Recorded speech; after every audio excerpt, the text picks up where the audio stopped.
So this presentation is on the interaction component to the SIOP model. So talking matters. Interaction is dealing with all of the ways that students are interacting with one another, but also with their teacher. And so we know that there are benefits of collaborative academic discussions, especially for our English language learners.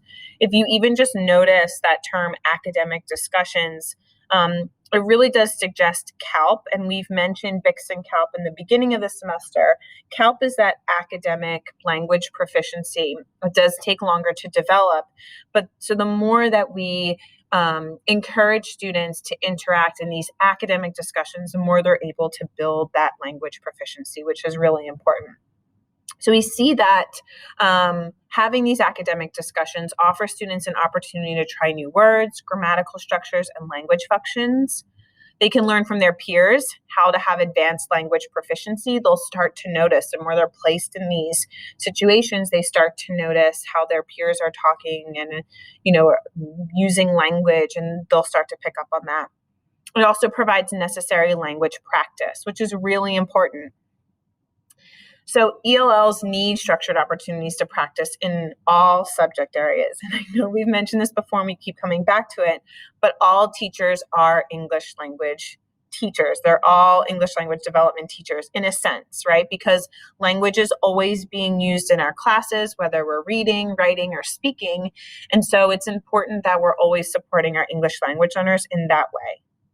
Also, it should be noted that there should be a designated ESL teacher or English language development teacher who's offering that very specialized support and instruction in language, but keeping in mind that we all have a role in that, a part in that. So the use of academic language is not just social English. So oftentimes English language learners, there's this misconception that they have a greater proficiency than they actually do because they can engage in social language. And we know that that's BICS. That's takes less time to develop because it's often what they're using and how they're making, their way through the day-to-day activities. But as a teacher in a classroom, it's also important to provide those opportunities for academic language because that's how we further and deepen that language proficiency. It's best if English language learners discuss with pairs or small groups, so never really more than 4. And the reason for that is because it's very easy for them once there's more than 4 students in a group to become a quiet wallflower and to allow others to share and engage. When there are less students included, then the light is on them a little bit more and they have to share. And so it is encouraging them to, we're lessening that affective filter by making it a small group, but also encouraging them it's not too large of a group that they're still able to kind of hide away from the spotlight.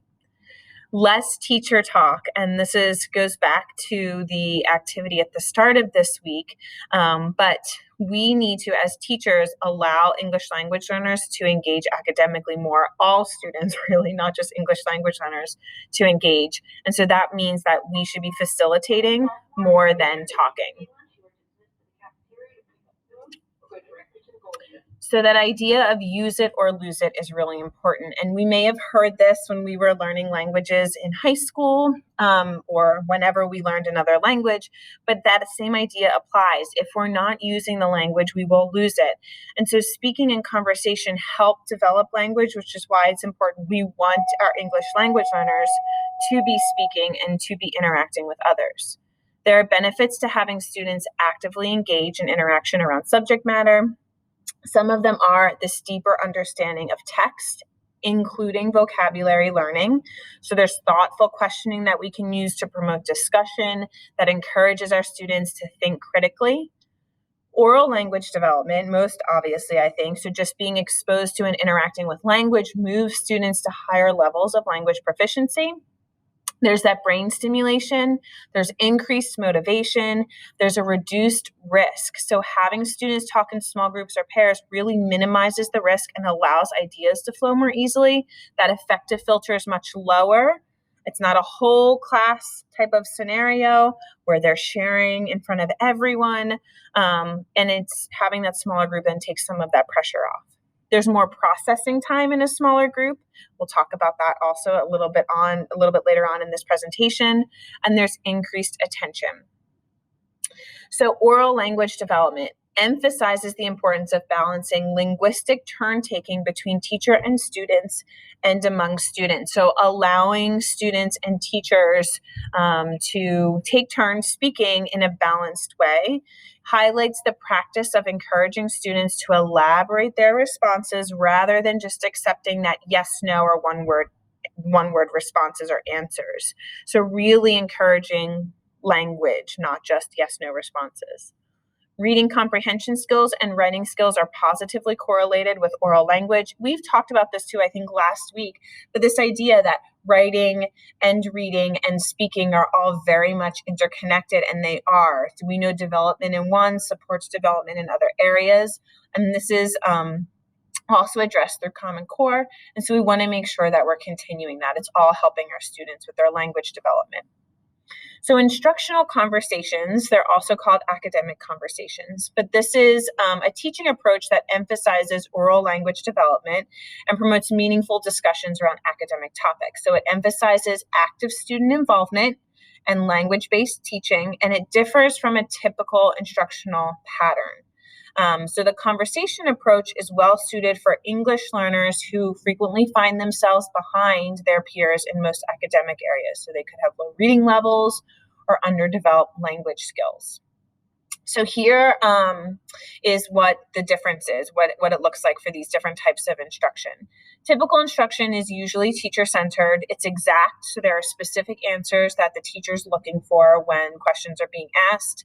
There's no opportunity for an extensive discussion. It's usually very quick question response type of situation. It's skill directed. It's easy to evaluate because you're looking for direct answers and it's moving kind of quickly in that way.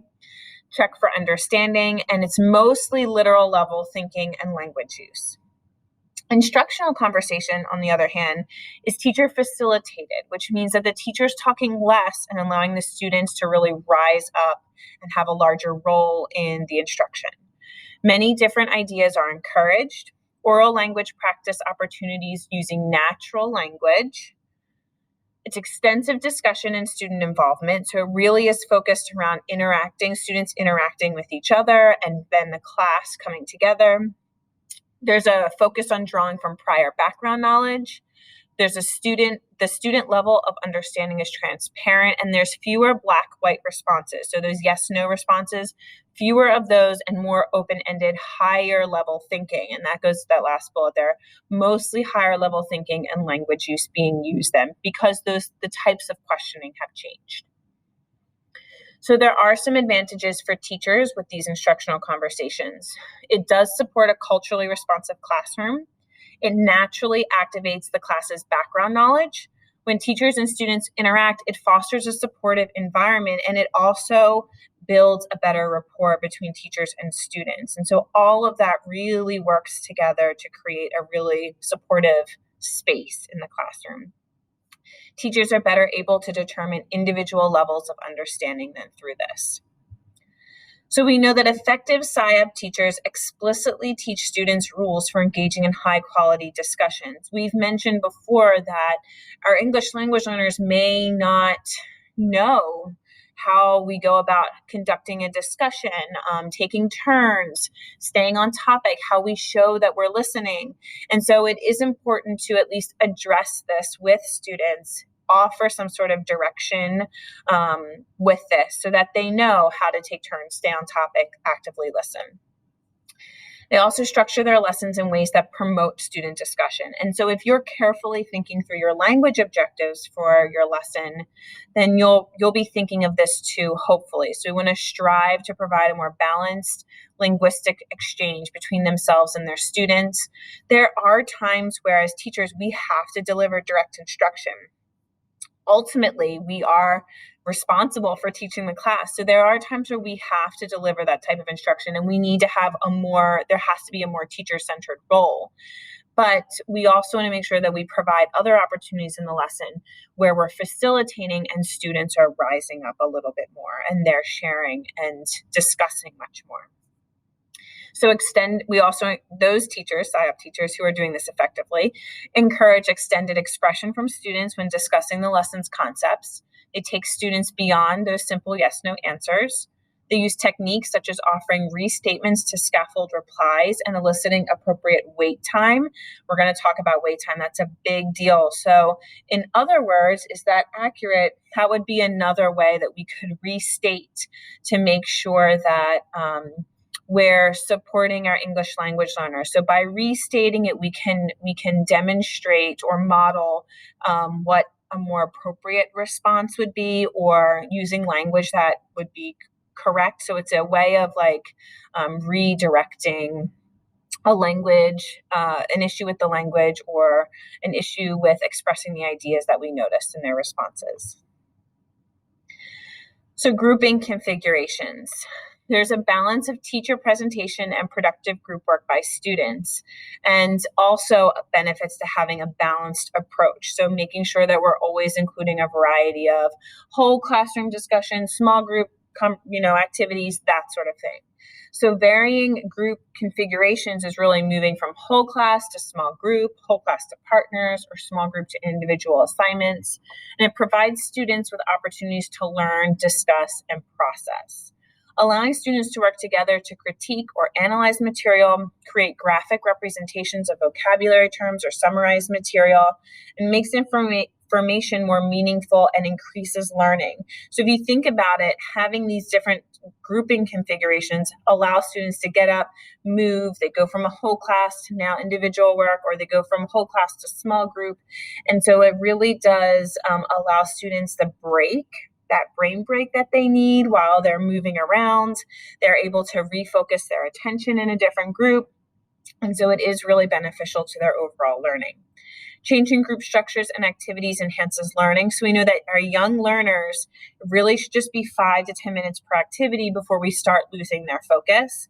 And with adolescents, we have 10 to 15 minutes per activity before we start losing focus. So keeping in mind, how do I include different group configurations is helpful in supporting our students' learning, because then we're allowing them to kind of refocus with a new activity, a new group. Small group instruction provides more opportunities to discuss text and increases reading achievement. So while the teacher is working with one group, the other students can work on familiar material in their small groups, or with a partner, or individually. And these activities should be purposeful and meaningful and lead to increased learning. So using a variety of groupings facilitates learning in a number of ways. It helps to maintain student interest, like I mentioned. It's difficult for some students to stay focused when the teacher relies mostly on whole class instruction. That becomes a lecture, and that can be very difficult for young students especially, but even high school students. Moving from whole class to small groups or partners adds variety to the learning situation, so it increases student involvement. Provides much needed movement for learners. We know some students need to move. That's important for them to stay focused, and so it provides that movement for them. It's recommended that at least 2 different grouping structures be used during a lesson. So depending on the activity, obviously, and the objectives, those should always be driving your lesson. You want to make sure that you're trying to include at least 2 different grouping structures. So sufficient wait time. I mentioned we would be coming back to this. Wait time is the length between utterances during an interaction. So when a teacher asks a question and then a student replies, that time in between the questions asked and a student replies, or a student is called on, that's called wait time. So it refers to the length of time that a teacher pauses between asking a question or soliciting a response. Studies suggest that after a teacher asks a question, students must begin a response within a second, or the teacher repeats, rephrases, asks a different question, or calls on another student, which really just blows my mind to think about it. But is probably, it is accurate if you really think about what happens in the classroom and that interaction. This study found that teachers ask a question, and within the second, which is such a short amount of time, within the second already, the teacher is either repeating the question or rephrasing it, or is asking a different question, or is already calling on another student. So less than a second is insane when you think about an English language learner who is trying to process that question and then try to develop their own response. That's it. There's no chance for them. There's no hope for them to even be able to raise their hand and participate in that way. So we really have to be mindful of wait time. Teachers should see the silence as an opportunity for students to process what's being asked of them. And we know that wait time varies by culture. So it is appropriate to let seconds, even minutes lag between utterance in some cultures. But I do think that a second certainly is way too short, but just letting the question sit there a little bit longer and allowing students to try to formulate their own response is really, really important. And it's difficult as a teacher. There are a lot of pressures, and I know this was mentioned in one of the discussion posts. It's a lot of pressure by a teacher. We have a lot of things going on. We're trying to make it to the end of the period. We're trying to catch up on missed snow days, is what I'm dealing with right now. And so we do have this pressure to keep it moving, keep it going, but really remembering to just like we're not helping our students by moving that quickly, and we're certainly losing our English language learners when that's the case. So imagine the impact of wait time on English language learners who are processing ideas in a new language. Increased wait time has found to increase student discourse and enhance student-to-student interaction. So in summary here, we want to create ample opportunities for English learners to practice using academic English among themselves and with their teacher. So students should elaborate and extend their responses. As teachers, we should encourage that. Incorporating a number of grouping configurations into the lessons facilitates using English in ways that support our objectives that we've outlined for the lesson, but also develop students' English proficiency. And for most teachers, it's challenging to balance the amount of teacher talk and student participation. So effective SciUp teachers plan for and incorporate structured opportunities for students to use English in a variety of ways.